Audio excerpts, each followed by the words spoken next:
Welcome to the fourth and final video about impact in Erasmus Plus projects. This video is part of a series of 4 videos which will support you in achieving more impact with your Erasmus Plus project. In the first video, we gave you a better understanding of what impact is. In the second video, we talked about defining impact. How can you design projects in such a way that it is clear what impact will be achieved? In the third video, we discussed how you can monitor and evaluate the impact of your ongoing project. And in this fourth and final video, we will be talking about managing for impact. How can you manage impact during the implementation of your project? These videos are not standalone. They are linked to the Erasmus Plus Impact Handbook. Each video links to one of the chapters, so if you want to dive deeper into the content, we strongly recommend that you read the handbook. Also, additional reading materials and links are shared in the handbook. And you can find the Impact Handbook on our website, and we will share the link to the handbook at the end of this video. The previous 3 videos covered understanding impact, designing your project with a focus on impact, and measuring change and collecting other data to understand change processes. We distinguish between different results, outputs, outcomes, and impacts. All outputs, outcomes, and impacts are called results. It is important to distinguish between them because it will describe the change process which led to your impact, the reason why you wanted to implement this project. On this slide, you see the 2 approaches which we discussed previously. In approach 1, you start with impact, move on to outcomes, then to outputs, and lastly activities. Approach 2 is the other way around. It is important to measure your results because you want to be able to tell the world whether or not you are on your way towards achieving the change which you envisioned. In this video, we will focus on managing for impact by looking at what it takes to achieve it. We will do that by focusing on what you, as the project coordinator, can do to enhance impact. We will do that for the 3 phases of the project cycle: planning and design, implementation, and evaluation. Our aim in today's video is that you will be inspired to use different management tools that will enhance the impact of your project. These tools are analyzing and engaging stakeholders in the planning and design processes, managing for risks, and managing for learning. In this video, we will discuss the following topics. First, we will talk about managing the design process. Then we will have a look at how to analyze and engage your stakeholders. After this, we'll talk about dealing with risks. And lastly, we'll talk about managing learning for impact. In our second video, we discussed 2 different approaches to defining your results, which are called outputs, outcomes, and impacts. Both design approaches will need careful planning. Who needs to be involved, when, and how? You need to decide what the design process will look like. Remember, you are not alone in this project, and you have to go through the design process together with other people, such as partners and your stakeholders, and later implement the project together with them. A good design process is about going through the design steps together to make sure that the project will not only be good on paper, but also in reality. Let's refresh our minds and look at approach number 1. Here you can see approach 1 in detail. We talked about envisioning and about defining a dream. Who do you need in the process to be able to dream together?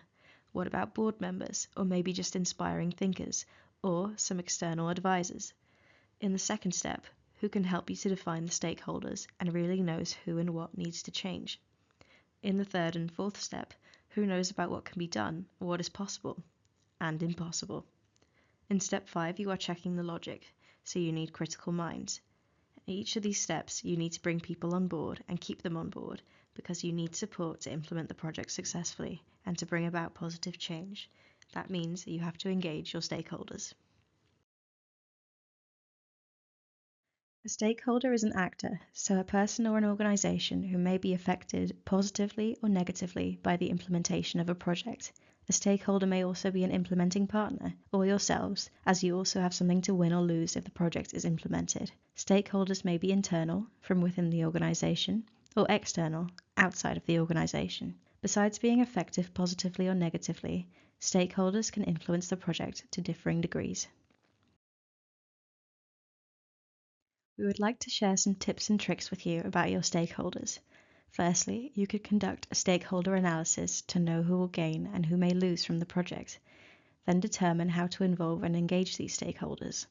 It is also important to bring key stakeholders on board at an early stage in the project design. This will enhance the design of the project and highlight its shared ownership. This is a stakeholder analysis matrix. There are two axes. On the vertical axis, you can see it is about power or influence. High power means that the stakeholder can, through their actions or lack of actions, determine the success of a project. Examples of high power are a school board deciding that the activities of the project should be stopped, or students refusing to participate in a project. Examples of low influence are students not really having the power to say no to participating in classes. The horizontal axis represents the interests of stakeholders in your project. Interests may be affected positively or negatively. An example of negative interests may be school teachers believing it takes a lot of time and energy to develop new materials, and this time and energy may already be scarce. An example of positive interests may be school teachers getting a lot of personal or professional satisfaction if they do develop new materials. Negative and positive interests may exist side by side in the same group, as the example shows. It depends on the balance between various interests and whether the party involved think they will be negatively or positively affected. We would like to share some tips about ownership and support in engaging your stakeholders. Ownership is about sharing responsibility and achieving things together. Support is equally important. A helping hand may be crucial for achieving success when you are working towards the project's goals. The tips are to build on and link to the common interests. Only by defining common interests at the core of the project will you get the support you need. Bring people on board and keep them on board. Common interests may have already been translated into organizational policies and strategies of different partners. Exchange experiences and generate project content together. Only by giving a serious role to stakeholders in the design process of the project will they develop the ownership the project needs. Take your stakeholders' needs and concerns into account and treat them as project partners during the project's implementation. Bring facilitators of change on board, for example in a steering committee, and let them participate in project activities. Motivate stakeholders with high power and neutral interests to join the project. Develop the communication between you and the stakeholders through activities which link to your engagement strategy. And finally, beware of potential opposition and negative reactions to your project and act accordingly. We would now like to discuss how to deal with risks. But what is a risk? A risk is an unforeseen event that may affect the activities or the results of a project negatively.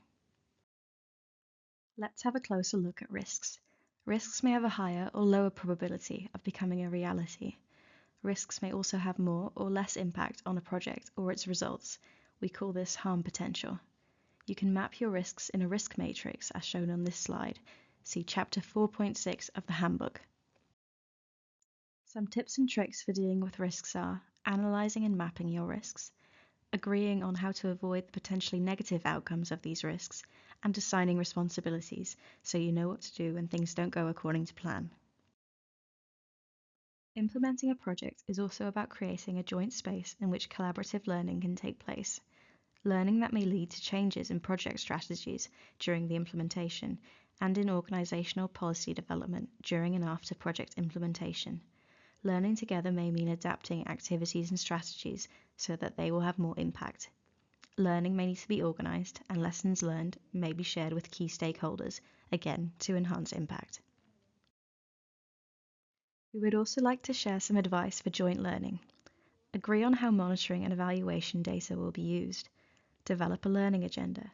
This may include the piloting of new ideas. Discuss results of data gathering activities in relation to the learning agenda topics. Allow for flexibility and do not make a partnership agreement that is too rigid. Plan time for learning.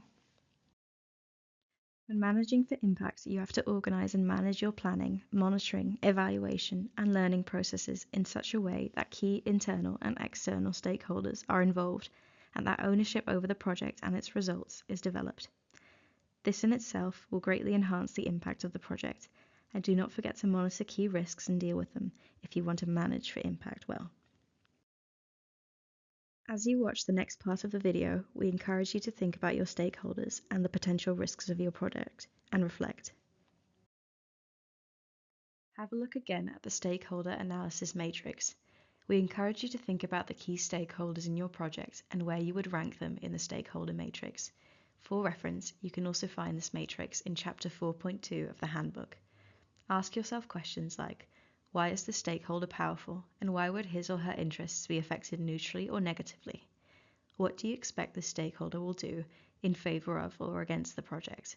Why would they not be powerful, and why would their interests be affected neutrally? For the same stakeholders, you can also think of key questions like, what can you do to either bring them on board or minimize the chance of possible negative reactions by high power or negative and neutral interest stakeholders? How would you engage them, and how would you tackle any issues that arise during the project? Have a look again at this risk matrix. For reference, the matrix can also be found in Chapter 4.6 of the handbook. Think about your project and try to identify its possible risks. When done, you can ask yourself the following questions. What are possible actions that you can take to deal with the risks you have identified? What could you do to avoid the risk becoming a reality? And what could you do to avoid any possible negative repercussions? We have come to the end of this video series on impact. The key message we would like you to take away is that in Erasmus Plus, we aim to make a positive impact on individuals, organisations and society. You can contribute to this by defining the impact of your project in the design phase. Do this together with your project stakeholders. Secondly, keep an eye on impact during project implementation. Collect regular information and data during the implementation about the changes you aim to make. Finally, involve your stakeholders. Deal with risks and learn together and create even more impact. And remember, your project doesn't have to be complicated or large to achieve meaningful impact.